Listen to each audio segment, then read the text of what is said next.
하나님을 기억하는 삶이란 말씀으로 오늘 이 밤에 여러분들과 함께 은혜를 나누기 원합니다. 이스라엘에 가면 이 사해 근방에 가면은 마사다라는 요새가 있습니다. 이 마사다는 이 사해 서쪽 해변에서 약 400m 높이 솟아 있는데 천혜의 요새입니다. 이곳이 얼마나 천혜의 요새인지 이 정상에 벽을 쌓고 또 물 저장고를 파서 많은 양의 이 식량을 옮겨놓은 이 마사다는 포위를 당하여도 결코 함락되지 않을 요새였다고 합니다. 그래서 그 당시에 이 포위를 당할 경우에는 이 지루함을 완화시키기 위해서 이 모든 위락 시설을 갖춘 이 두 개의 왕궁도 마사다에 있었다고 하니 얼마나 이 천혜의 요새인지를 상상해 볼 수 있을 것 같습니다. 그리고 이 마사다는 로마 군대에 대항했던 이 유대인의 항쟁 정신을 잘 보여주는 역사이기도 합니다. AD 70년에 이 로마의 디도 장군에 의해서 예루살렘이 함락되었고 이 남은 유대인들이 이 마사다를 옮겨서 최후의 항전을 이어가요. 이 로마 군대는 예루살렘을 함락시켰던 방법으로 이 마사다 요새 옆에 토성을 쌓아 올리기 시작합니다. 그리고 토성을 쌓는 이 인부로 유대인을 세워서 이 마사다 요새에 있었던 이 유대인이 쉽게 토성을 공격할 수 없게 해요. 가끔 이 유대인이 기습 공격을 감행해서 토성을 허물지만 이 로마의 엄격한 보호 아래서 다시 토성을 쌓아 올리기 시작했고 이 토성이 완성되는 날이 마사다가 함락되는 날이었습니다. 이 마사다가 함락되는 시간이 얼마 남지 않았을 때 이 남은 유대인들에게는 두 가지의 선택만 남았다고 해요. 첫 번째는 로마 군대에 항복해서 생을 이어가는 것, 다른 하나는 죽음으로 항전을 하는 것. 이때 유대인 지도자였던 이 엘리에셀은 이 남은 유대인 형제들에게 이렇게 연설을 했다고 합니다. 형제들이여, 이 로마에 항복하여서 평생을 그들의 종으로 살 텐가? 아니면 지금 이 자리에서 결단을 내려서 저들의 더러운 종으로 사는 것이 아닌 영원한 자유인으로, 유대인으로 기록되고 남을 텐가? 만약 여러분들이 그 자리에 있었다면 여러분들은 어떤 선택을 할까요? 어떤 선택을 하셨을 것 같아요? 유대인들은 이 로마의 종으로 사는 것을 거부하고 영원한 자유인으로 죽음을 맞기로 결심을 합니다. 그리고는 남아있는 그 유대인들이 제비를 뽑기 시작해요. 제비를 뽑는 사람은 다른 유대인을 죽여요. 그리고 10명의 유대인이 남게 되었을 때 또다시 제비를 뽑아서 한 명이 다른 9명을 죽이고 최후에 남은 그 한 사람이 스스로 자결함으로 인해서 모두가 죽음을 택하게 됐다는 것입니다. 이 로마 군대가 이 토성을 쌓은 후에 마사다 요새를 들어갔을 때는 이미 살아있는 사람이 아무도 없었고 시체만 남아 있었다고 합니다. 이 마사다 요새의 이 비극의 역사의 결말은 오늘날에도 이 회자가 되어서 지금의 유대인들은 이 학생들이나 이 군인들이 마사다를 방문해서 이 꺾이지 않는 그 유대인의 정신을 배우고 나라를 잃은 슬픔의 그 역사를 기억하고 다시는 이 역사가 되지 않다고 죄송합니다. 되풀이하지 말자는 그 의미로 그 뜻을 기린다고 합니다. 자, 역사를 잊은 이 민족에게는 미래가 없다는 말이 있습니다. 이 마사다의 이 아픈 역사를 기억하고 과거를 되풀이하지 않으려고 노력했던 그 유대인들처럼 우리도 이 과거의 역사를 기억하면서도 더 나은 미래를 열어가야 할 것입니다. 자, 오늘 본문도 이 새로운 미래를 여는 자리에서 과거의 그 은혜의 역사를 기억할 것을 말씀하고 있습니다. 이 모세는 이 광야에서 태어나고 자란 이스라엘의 이 다음 세대에게 말씀하고 있습니다. 이 모세는 앞선 시대에 살았던 사람이었고 동시에 그 이스라엘의 다음 세대를 이어주었던 믿음의 선배였습니다. 모세는 하나님께서 약속하신 그 가나안 땅을 바라보면서 마음에 여러 감회가 있었을 거예요. 비록 모세 자신은 가나안 땅을 밟지 못할지라도 그 땅을 눈으로 바라보는 것만 해도 족하고 감사했을 것입니다. 그리고 이제 이스라엘 1세대의 그 사명을 마무리하면서 그 바톤을 다음 세대에게 넘겨주려는 시점에서 모세는 본문을 통해 하나님을 기억하는 삶의 중요성을 말씀합니다. 그렇다면 모세가 이스라엘 다음 세대에게 전하고자 했던 오늘 본문의 말씀을 통해서 이 시대를 사는 우리와 우리의 자녀들이 배우고 기억할 것이 있다면 어떤 것이 있을까요? 하나님을 기억하는 삶을 살기 위해서는 우리는 어떻게 해야 할까요? 첫째로 겸손함을 구하는 삶을 살아야 합니다. 겸손함을 구하는 삶을 사십시오. 본문 11절을 한번 같이 읽어보겠습니다. 시작. 내가 오늘 내게 명하는 여호와의 명령과 법도와 규례를 지키지 아니하고 내 하나님 여호와를 도로 삼갈지어다.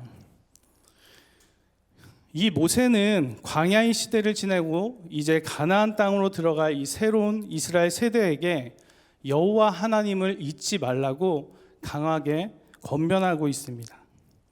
그리고 여호와 하나님을 잊어버리게 되는 것에 대해서 14절의 말씀을 통해서 경고하고 있어요. 내 마음이 교만하여 내 하나님 여호와를 잊어버릴까 염려하노라. 그러면 이 마음의 교만함은 어떨 때 생길까요? 이 모세는 교만함이 생길 수 있는 상황에 대해서 그 앞절인 12절과 13절에 설명하고 있어요.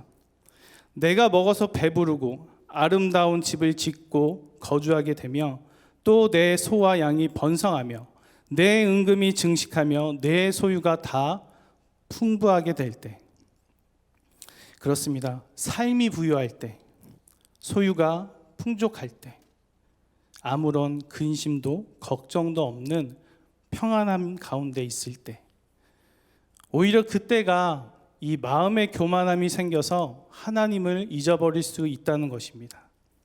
이 가나안 땅은 젖과 꿀이 흐르는 약속의 땅이고 축복의 땅입니다. 그런 축복의 삶의 여정으로 나아가는 이스라엘의 이 새로운 세대들은 필연적으로 그곳에서 정착하고 살아갈 때 아마도 그 땅에서 얻게 될 이 소산물로 인해서 풍요로움을 경험하게 될 것입니다. 그리고 그 풍요로움을 경험하게 될 때 그것을 하나님께서 주신 축복으로 받아들이기보다는 내 의지로, 내 노력으로 얻은 소산물로 여길 수 있게 될 것을 모세는 경계한 것입니다. 또한 이러한 마음의 교만함은 말과 행동으로 드러나게 될 것을 모세는 이야기하고 있습니다. 17절입니다. 내가 마음에 이르기를 내 능력과 내 손의 힘으로 내가 이 재물을 얻었다 말할 것이라. 성경은 말씀합니다. 사람의 마음의 교만은 멸망의 선봉이요 겸손은 존귀의 길잡이니라. 사랑하는 성도 여러분, 여러분이 머물고 있는 삶의 자리는 어떠십니까? 혹시 생활에 어려움이 없거나 평안한 삶을 누리는 것을 당연한 결과로 여기는 분이 있으신가요? 내가 잘나서 내 힘과 내 노력으로 내 능력으로 얻어낸 결과물로 생각하시는 분이 혹시 있지는 않습니까? 이 누가복음 12장에서는 이 자신이 이룩한 결과물로 여기는 교만한 한 사람이 등장하고 있습니다. 성경은 그를 가리켜서 어리석은 부자라고 말씀합니다. 이제까지 내가 잘해서 재물을 쌓았고 내가 잘나서 곳간에 가득 채운 것을 보며 만족해야 할 이 어리석은 부자를 향해서 하나님께서 말씀하십니다. 어리석은 자여, 오늘 밤에 내 영혼을 도로 찾으리니 그러면 내 준비한 것이 누구의 것이 되겠느냐. 우리는 삶의 주도권이 나에게 있는 것이 아니라 하나님께 있음을 기억해야 합니다. 혹시 우리의 삶에서 현재 풍요 속에 안정감을 경험하고 있다면 그 상황에서도 우리가 잊지 말아야 할 것은 복 주시는 주체가 내가 아니라 하나님께 있다는 것을 우리는 기억해야 합니다. 그래서 풍성함과 그 부유함을 경험하고 있을 때 더 많은 물질을 얻고자 우리의 마음을 쏟는 것이 아니라 물질을 허락하신 그 하나님 앞에 나아가서 이 물질을 어떻게 쓸지 다스릴 수 있는 그 지혜를 구하며 하나님 앞에 더욱 겸손히 서는 저와 여러분 되기를 소망합니다. 하나님을 기억하는 삶을 살기에 우리는 어떻게 할까요? 둘째로 받은 은혜를 되새기는 삶을 살아야 합니다. 받은 은혜를 되새기는 삶을 살아야 합니다. 우리 옆 사람한테 한번 받은 은혜를 되새기는 삶을 삽시다 이렇게 한번 이야기하겠습니다. 네, 감사합니다. 이 모세는 새로운 이스라엘의 세대에게 여호와 하나님을 기억할 것을 간곡하게 권면하고 있어요. 이 교만함으로 하나님을 잊어버리지 않아야 할 것을 말씀하면서도 이 과거의 그 어려웠던 상황과 환경에서도 이 함께 하시고 인도하셨던 하나님의 은혜를 상기시켜 주고 있습니다. 본문 15절을 같이 한번 읽어 볼게요. 시작. 너를 인도하여 그 광대하고 위험한 광야 곧 불뱀과 정갈이 있고 물이 없는 간조한 땅을 지나게 하셨으며 또 너를 위하여 단단한 반석에서 물을 내셨으며. 이 모세는 이 약속의 땅 가나안 땅에 들어가려는 이스라엘의 새로운 세대에게 이 부모 세대 속에서 인도하셨던 하나님의 은혜를 기억하게 합니다. 모세와 함께하였던 이 이스라엘의 1세대 이들의 신분은 애굽의 종이었습니다. 하나님께서는 이 애굽의 종이었던 이스라엘 1세대들을 그 종된 신분에서 자유케 하셨습니다. 그리고 부모의 세대를 인도하셔서 많은 삶을 고난과 어려움이 마주했던 것을 상기시켜주고 있는 것입니다. 그 광대하고 위험한 광야를 지날 때 곳곳에 불뱀과 정갈이 있는 곳을 안전하게 지났고 물이 없는 그 간조한 땅을 지날 때에는 아무것도 없는 곳에서 단단한 반석 위에 그 물을 내셨던 하나님이셨다는 것을 상기시키는 겁니다. 더불어 광야에서 나고 자란 이 이스라엘의 다음 세대에게 연이어서 말씀하고 있어요. 내 조상들도 알지 못하던 만나를 광야에서 내게 먹이셨나니 이는 다 너를 낮추시며 너를 시험하사 마침내 내게 복을 주려 하심이니라. 크고 강대한 이 광야의 길 앞에서 겪는 수많은 위험과 고난, 타는 듯한 그 갈증과 이 고통의 몸부림 속에서도 그 속에서도 하나님께서는 함께 하셨습니다. 이 부모 세대와 함께하였던 그 하나님은 이제 조상들도 알지 못했던 그 광야에서 주시는 이 만나를 통해서 이 과거의 은혜를 기억하고 경험하는 것을 넘어서 현재 가운데 주시는 그 하나님의 은혜를 생각하게 합니다.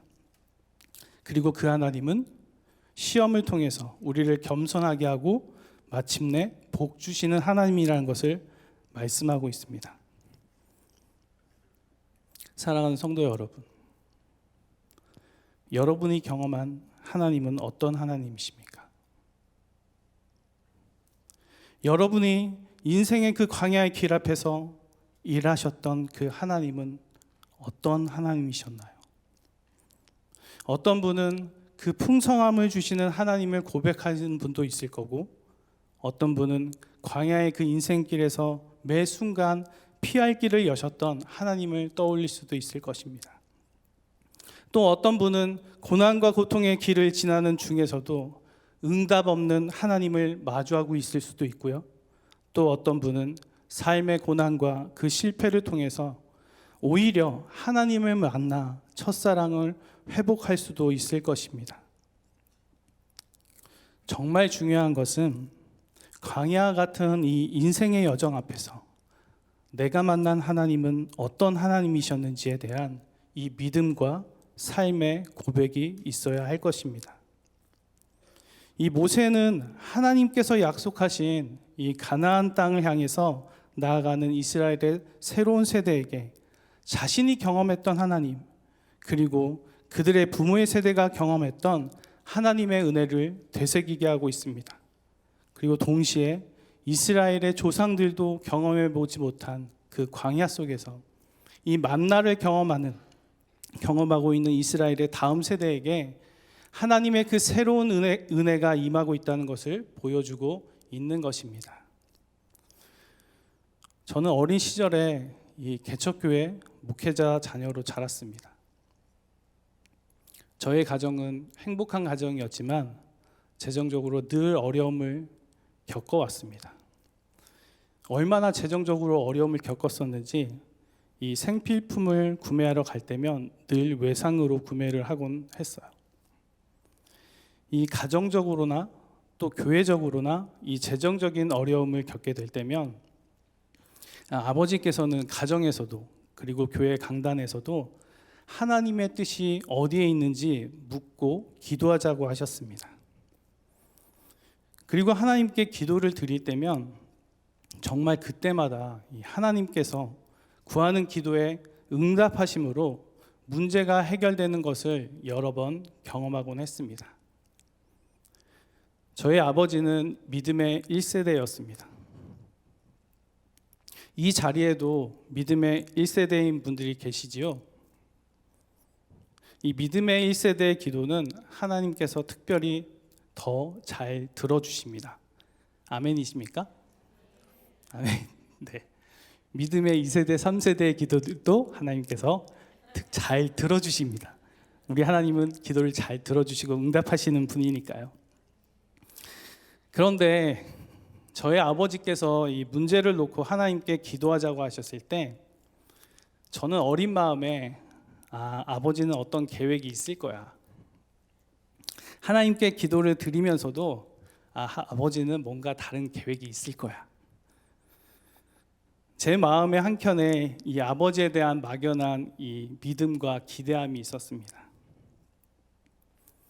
그런데 제가 조금 더 크고 자라면서 이 현실의 상황을 직시할 나이가 되었을 때 그때 제가 깨달은 것은 이 마치 맥가이버처럼 그리고 이 슈퍼맨처럼 이 모든 것을 해결할 것 같았던 아버지가 아니라 어떤 또 다른 아버지의 계획이 있는 것이 아니라 정말로 하나님의 인도하심을 구하는 기도와 구하는 기도에 응답하시는 하나님의 역사를 보았습니다. 이 아버지의 믿음의 모험과 광야에서 피할 길을 여시는 이 하나님의 일하심을 보게 된 저는 이 아버지의 하나님이 아닌 나의 하나님으로 고백하는 믿음의 유산을 이어받을 수 있었습니다. 사랑하는 성도 여러분, 우리의 자녀들이 마주하는 시대는 유노멀이라는 시대라고 해요. 유노멀. 이 새로운 표준하고 가치를 이야기하는 시대입니다. 이 시대는 과거 어느 시대보다도 빠른 변화의 속도를 경험하고 있어요. 급속히 변화하고 있는 이 시대 앞에서 우리의 자녀들이, 지구촌의 다음 세대들이 믿음의 세대로 길러져야 하지 않을까요? 그래서 아브라함과 이삭과 야곱의 하나님이 나의 하나님으로 고백하는 이 믿음의 유산을 이어받는 저와 여러분이 되었으면 좋겠습니다. 그러한 면에서 어떻게 보면 온 세대가 함께 하나님께 예배하고 기도하는 이 느헤미야 기도의 자리가 우리의 자녀들이 부모의 신앙을 이어받는 자리가 되고 동시에 우리의 자녀가 더욱 깊이 하나님을 만나는 은혜의 자리가 되기를 소망합니다. 그리고 우리 교회가 30주년을 맞아서 지금 지구촌의 다음 세대를 위해 시작하는 이 느헤미야 프로젝트가 이 조상들도 보지 못했던 광야 가운데 주신 그 만나와 같이 새로운 은혜와 영적 부흥을 경험하는 지구촌의 다음 세대를 세우는 기회가 되고 또 온 세대가 함께 마음 모아 축복하는 은혜의 통로가 되기를 예수님의 이름으로 축복합니다. 하나님을 기억하는 삶을 살기 위해서 우리는 어떻게 할까요? 마지막으로 세 번째는요, 선하신 하나님을 붙드는 삶을 살아야 합니다. 선하신 하나님을 붙드는 삶을 살아야 합니다. 우리 한 번 더 옆 사람에게 선하신 하나님을 붙드십시다 이렇게 인사하겠습니다. 네. 때때로 우리는 평안함이라는 이 삶의 함정 속에서 하나님의 은혜를 망각하며 살아갈 수 있습니다. 그리고 때로는 이 감당할 수 없는 이 삶의 어려움, 이 시험의 문제에 놓여서 하나님을 믿는 것을 버리고 나의 방법, 노력으로 문제를 해결하고자 할 수도 있습니다. 왜냐하면 저와 여러분, 우리는 연약한 존재이기 때문입니다. 이 마음의 교만함은 하나님을 잊게 합니다. 그리고 궁핍함에서 오는 고통이나 아무것도 없는 이 광야의 인생길 앞에 있을 때 삶은 또다시 무너져 내릴 수도 있습니다. 이 고난과 고통의 시간을 마주할 때 여러분은 어떤 생각이 드시나요? 나는 지금 너무나 힘든데 하나님은 도대체 어디에 계신 거야? 그렇게까지 내가 열심히 하나님께 기도를 드렸는데 왜 하나님은 내 기도에 응답하지 않고 계실까? 나는 열심히 믿음 생활을 이어오고 있는데 왜 이런 시련과 고통을 내게 허락하시지? 때로는 정말 이해할 수 없는 고난과 고통을 마주할 때 우리는 낙심할 수 있습니다. 최근에 저희 가정에서도 하나님의 뜻이 어디에 있는지 묻고 기도하는 일들이 있었는데요. 그것은 저희 어머니의 질병에 관한 일이었습니다. 어머니는 평생 개척교회 목회자의 사모로 주님의 몸된 교회를 사랑하고 헌신하셨던 분이었습니다. 그런 어머니께서 최근에 몸에 이상을 느껴서 병원에 진료를 받으러 갔어요. 그리고 병원에서 그 진료의 결과를 들었을 때 암이라는 진단을 받았습니다. 정확한 병명은 복막암이라고 하더라고요. 처음 들어보는 암이었습니다. 이 암에 대해서 인터넷을 검색해 보니까 우리나라 인구의 3% 미만에 걸리는 희귀암이라고 하더라고요.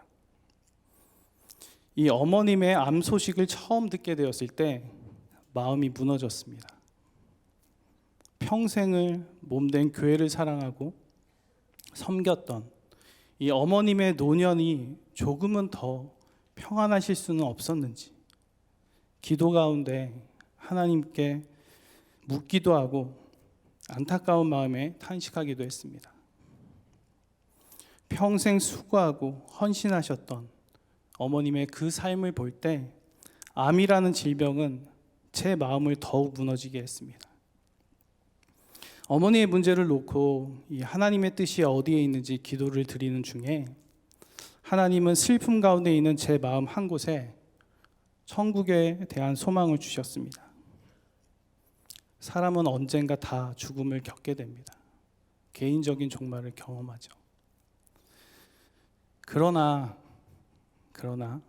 그리스도인이 일반 사람과 다른 것은 우리는 더 나은 본향을 사모하는 자들이기 때문입니다. 히브리서 11장 16절은 말씀합니다. 그들이 이제는 더 나은 본향을 사모하니 곧 하늘에 있는 것이라. 이러므로 하나님이 그들의 하나님이라 일컬음을 받으심을 부끄러워하지 아니하시고 그들을 위하여 한 성을 예비하셨느니라. 아멘. 이 땅에서 끝나는 것이 아닌 영원한 천국에서 다시 만날 소망이 있기에 이 현실의 슬픔 가운데서도 우리는 또 다른 위로와 소망을 얻게 되는 것입니다. 어머님은 현재 계속해서 항암 치료를 받고 있습니다.